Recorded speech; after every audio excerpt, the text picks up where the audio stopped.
Welcome in dream high academy. Dream high academy में आपका स्वागत है। कल हमने 50 एमसीक्यूज जो है वो कंप्लीट किया था और आज और 50 हम यहाँ पे स्टार्ट करेंगे। ये पार्ट सेकंड होगा। 1000 एमसीक्यूज का ये पार्ट सेकंड है और 50 हमने कंप्लीट किया है, ये सेकंड है। चलिए स्टार्ट कर लेते हैं। The idea of economic development on the basis of industrialisation in 1938 was put forward by. जो इकोनॉमिक डेवलपमेंट का idea of on the basis of industrialisation in 1938 ये किसने दिया था? जी हाँ, इसका जो सही आंसर है वो है ए पार्ट इसका, Subhash Chandra Bose. Second question, 52nd question, who murdered the Lord Curzon Wyllie in London? जी हाँ, who murdered the Curzon Wyllie in London? आपके पास ऑप्शन है। ए पार्ट है जी हाँ एन के बोस, बी के चटर्जी, मदन लाल डिंगरा और सूर्य सेन। तो इसका सही आंसर जो है वो सी पार्ट है, मदन लाल डिंगरा। क्वेश्चन नंबर 53 आपके लिए। जी हाँ, आप वीडियो को लाइक कर लीजिएगा और इस चैनल को सब्सक्राइब कर लीजिएगा और अपने दोस्तों के साथ शेयर कर लीजिएगा। 53rd question, who made the greatest contribution in organising the Kisan Sabha movement? जी हाँ, who made, very important question, who made the greatest contribution in organising the Kisan Sabha movement? जो किसान सभा मूवमेंट था वो उसमें सबसे ज़्यादा बड़ा जो है कंट्रीब्यूशन किसका था? तो आपका ऑप्शन है पहला कल्पना दत्त, स्वामी सजानंदा सरस्वती, सी पार्ट विलाबाई पटेल और डी पार्ट जवाहरलाल नेहरू। तो इसका सही आंसर है वो है B part Swami Sahajananda Saraswati. 54th question, Subhash Chandra Bose was re-elected the president of Indian National Congress at the Tripura session in 1939 by defeating। जी हाँ, उस वक्त जब सुभाष चंद्र बोस को सेकेंड टाइम री इलेक्ट किया गया president of Indian national congress, तो किसको इन्होंने डिफीट किया त्रिपुरा सेशन में?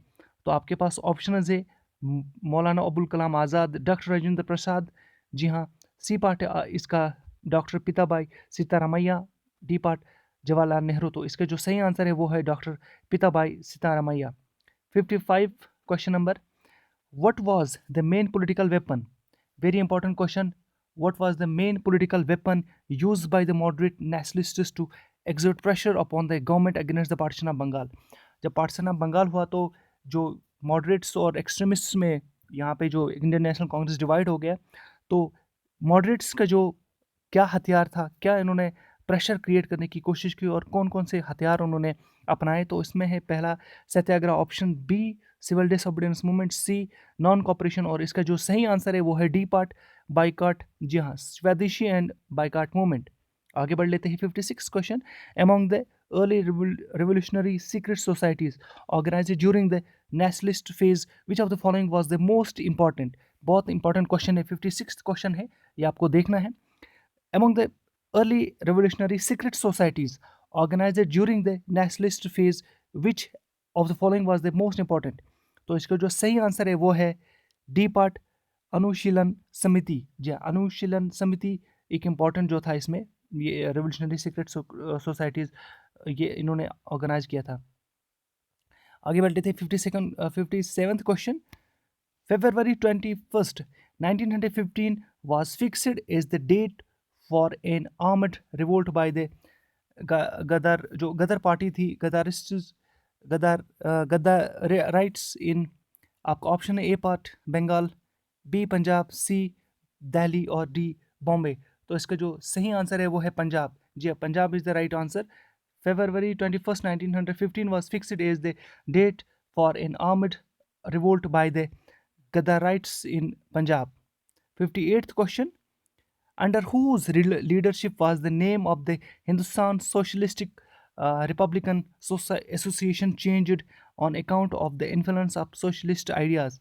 तो इसके जो आपका जो सही आंसर है इसका जो है वो है चंद्रशेखर आज़ाद, डी पार्ट इसका सही आंसर। 59th क्वेश्चन है, the provision for separate electorates was associated with which of the following communities? जी हाँ, the provision for separate electorates was associated with which of the following communities? तो ये किस communities के लिए था ये प्रोविजन? ये था डिप्रेस्ड क्लास के लिए। जी हाँ, आप हमारे टेलीग्राम चैनल पे भी ज्वाइन कर सकते हो, dream high academy, for free PDF notes के लिए, और जो भी हम वहाँ पे यूट्यूब में अपलोड करते हैं वो हम शेयर पहले टेलीग्राम चैनल पे कर लेते हैं। चलिए क्वेश्चन नंबर 60 आगे बढ़ लेते हैं। For his unique courage and fighting qualification who earned the affectionate honorific of Bagh tiger, ये बाघ टाइगर किसको जो है वो ऑनर किया गया। तो ये था आपका क्वेश्चन नंबर 60th है, ये है यहाँ पे जतेंद्र नाथ मुखोपाध्याय, जतेंद्र नाथ मुखोपाध्याय को कहा जाता था बाघ टाइगर। आगे बढ़ लेते हैं 61st question, who was the founder of Hindu college at Kolkata. जी हाँ, who was the founder of Hindu college at Kolkata. आपके पास ऑप्शन है Raja Ram Mohan Roy, B David Hare, C Henry Vivian Derozio और डी आशुतोष चौधरी। तो इसका जो सही आंसर है, इसका बी पार्ट है सही आंसर 61st का, डेविड हेयर।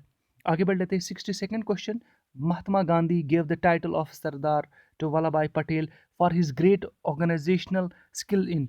जी हाँ, महात्मा गांधी ने जो टाइटल दिया सरदार टू वल्लभ भाई पटेल को for his great organisational skill, वो कौन सा था, वो कौन सा मूवमेंट था, वो जी हाँ इसका सही आंसर है यहाँ पे मैं बताने वाला हूँ, ये बरदोली सत्याग्रह। बरदोली सत्याग्रह में महात्मा गांधी ने सरदार वल्लभ भाई पटेल को टाइटल दिया सरदार का। आगे बढ़ लेते हैं 63rd क्वेश्चन। जी हाँ, the worst communal carnage as a result of the Muslim League's call for direct action day took place in। जी हाँ, 63rd क्वेश्चन है, यहाँ पे इंपॉर्टेंट है ये कि जब वर्स्ट कम्युनल कार्नेज हुआ as a result of Muslim League's call for direct action day took place in, ये कब हुआ और ये कहाँ पे हुआ। 63rd का ये है कोलकाता, सी पार्ट है इसका answer. 64th question, the popular movements in various princely states were launched by the local organizations known as। जो प्रिंसली स्टेट्स में जो लोकल, जी हाँ, द पॉपुलर मूवमेंट्स, जो पॉपुलर मूवमेंट्स हुए जो लॉन्च किया था princely states by the local organisations, उन्हें क्या कहा जाता था। जी हाँ, उन्हें क्या कहा जाता था, प्रजा मंडल्स, प्रजा मंडल्स उन्हें कहा जाता था। चलिए आगे बढ़ लेते हैं 65th question, the Kanpur conference, which is regarded as the formal foundation of the Communist Party of India, was held under the presidency of। Kanpur, एक बार फिर मैं रिपीट कर लेता हूँ क्वेश्चन को, the Kanpur conference, the Kanpur conference ये किस लिए हुआ था, which is regarded as the formal foundation of the communist party of India, was held under the presidency of M N Roy, आपका ऑप्शन ए है। उसके बाद है एस ए डेंग, जी हाँ, एम एन राय पहला ऑप्शन, एस ए डेंग है। उसके बाद है सिंगारावेलु चट्टार और डी पार्ट है सत्या बख्ता। तो इसका जो सही आंसर है वो है सिंगारावेलु चट्टार, यानी सी पार्ट इसका सही आंसर है 65th का। 66 क्वेश्चन आपके सामने आ रहा है, the major disagreement between the Congress and the Muslim League on the cabinet mission plan was.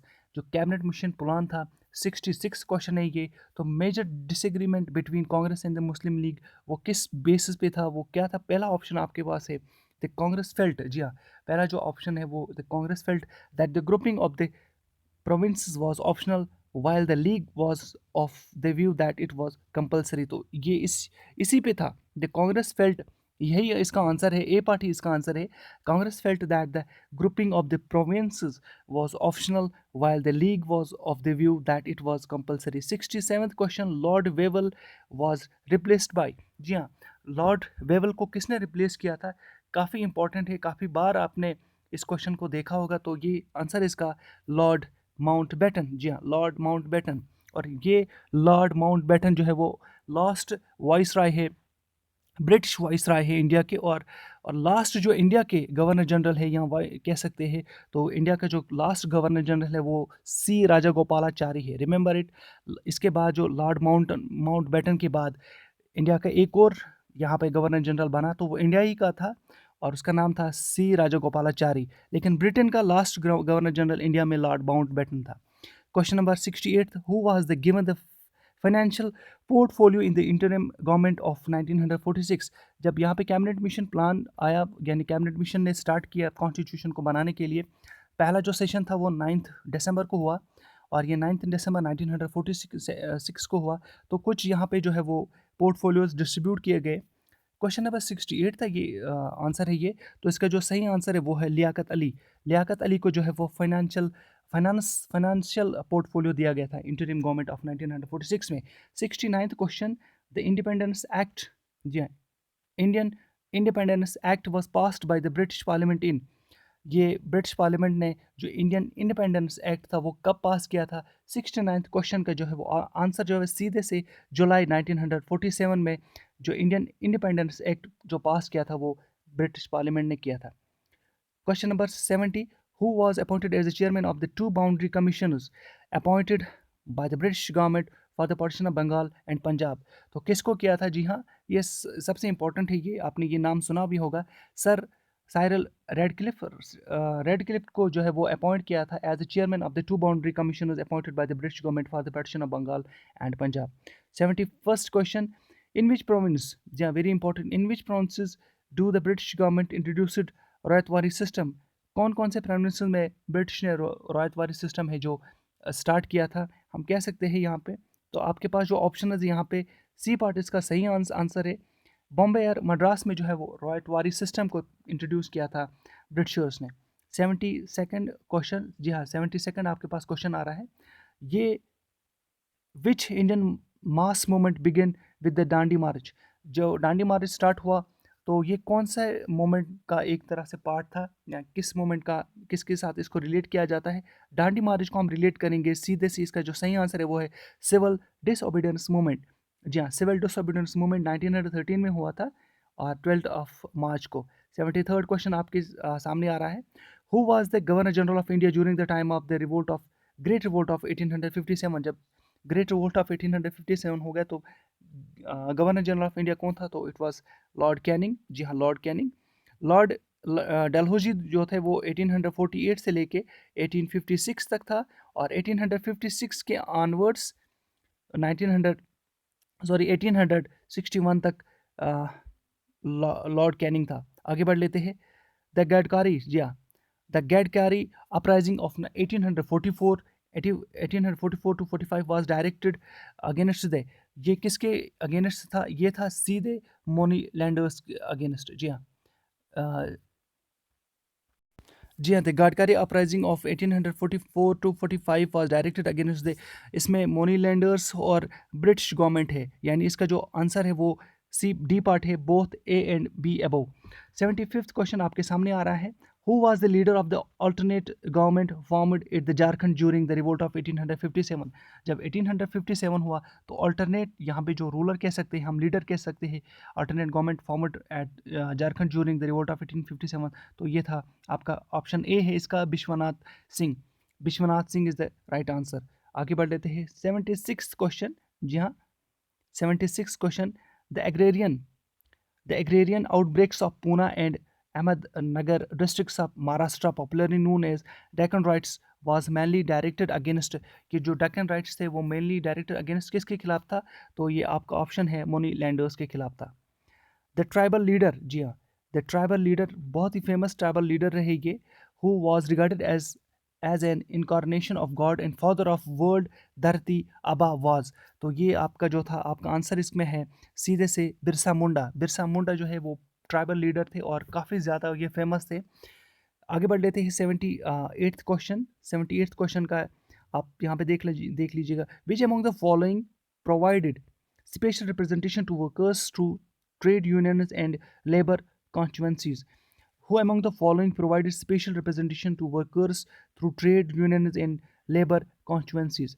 ये क्वेश्चन आपका यहाँ पे ऑप्शन है government of India act 1888, Pitt's India act, industrial act और 1935 गवर्नमेंट ऑफ इंडिया एक्ट। तो इसका जो सही आंसर है वो है गवर्नमेंट ऑफ इंडिया एक्ट 1935। आगे बढ़ लेते हैं 79th क्वेश्चन आपके सामने आ रहा है, who was popularly known as Desh Bandhu? जी हाँ, 79th क्वेश्चन है आपका, और यहाँ पे क्वेश्चन है who was popularly known as Desh Bandhu? तो देश बंधु किसे कहा जाता था? महात्मा गांधी को, क्या आचार्य विनोबा भावे को, या सी आर दास को, या गोपाल कृष्ण गोखले को? तो देश बंधु सी आर दास को कहा जाता था। आगे बढ़ लेते हैं question number 80, Rani Gaidinliu was famous freedom fighter from?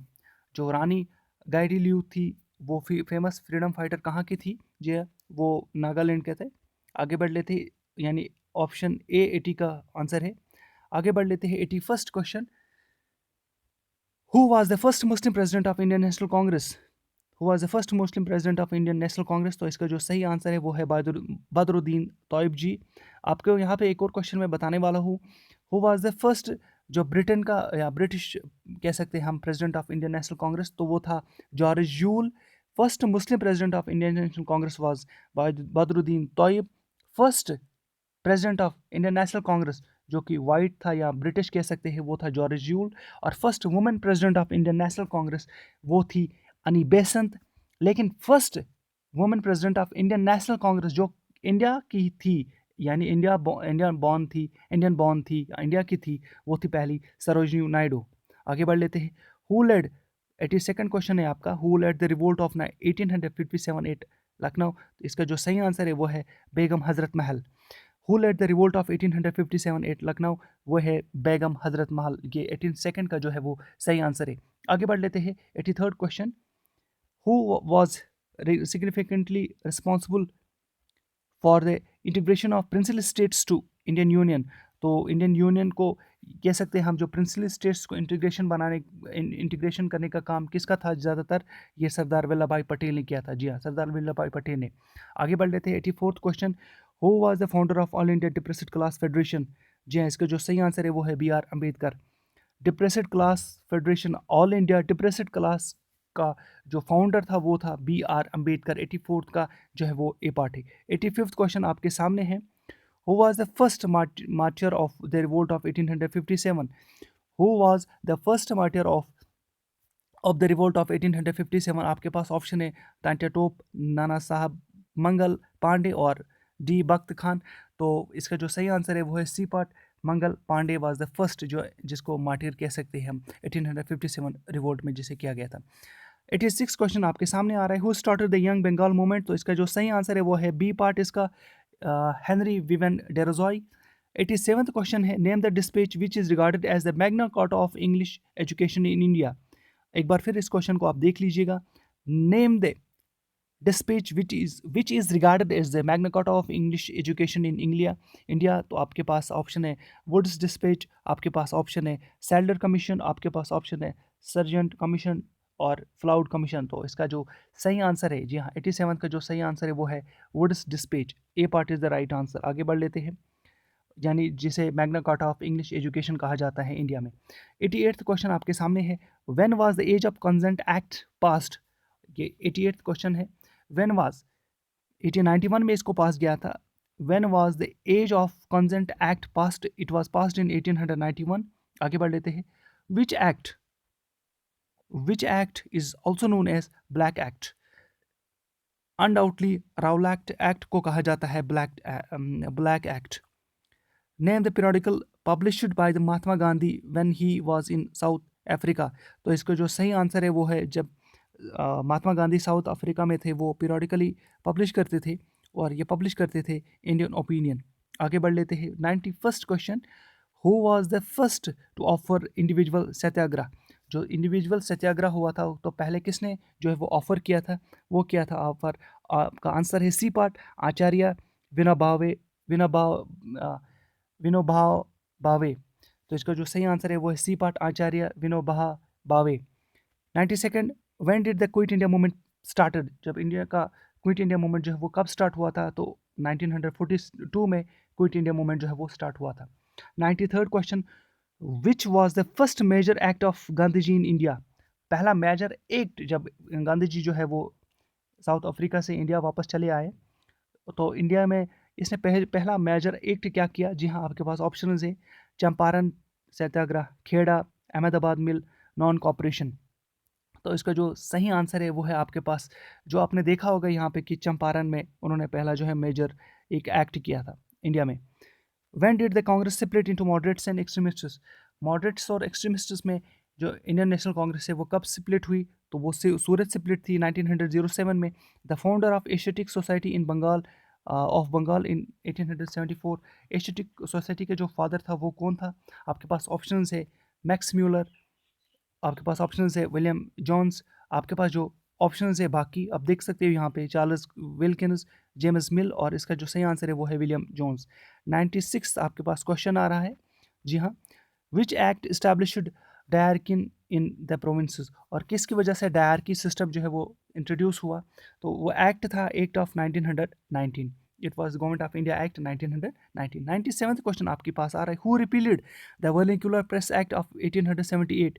जी हाँ, 1878 का जो प्रेस एक्ट था, यानी कह सकते हैं हम वर्नाक्युलर प्रेस एक्ट, वो किसने रिपील किया, तो undoubtedly that was repealed by Lord Ripon. जी हाँ, लॉर्ड रिपन का दौर है 1880 से लेके 1884 में, और उससे पहले जो 1878 में लॉर्ड लिटन ने जो है वो यहाँ पे इंडिया में वर्निकुलर प्रेस एक्ट लागू किया था, ये प्रेस में सेंसरशिप लागू किया था।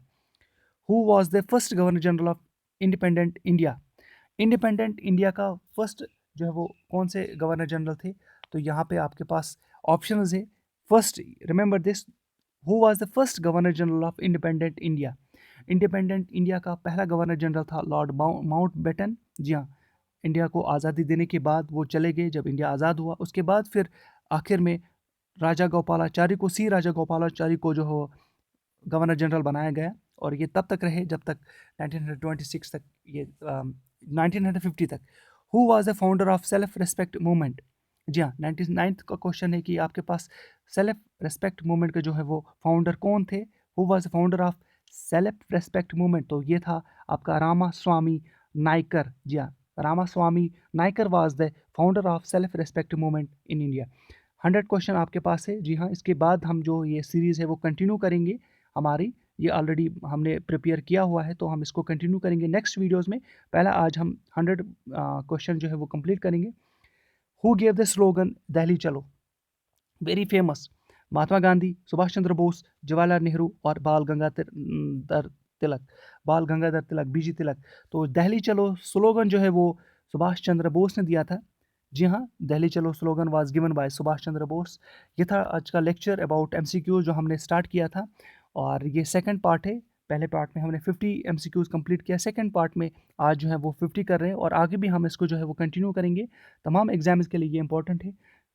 जियोग्राफी से रिलेटेड भी हम एमसीक्यू स्टार्ट करेंगे। ऑलरेडी एक लेक्चर जो है वो मौजूद है, डिस्क्रिप्शन में लिंक दी हुई है पहले दोनों लेक्चर्स का, यानी पहले दोनों एमसीक्यूज़ का, तो आप जाके देख सकते हो। चैनल को सब्सक्राइब कर लीजिएगा और लाइक करना ना भूलिएगा। Thank you very much.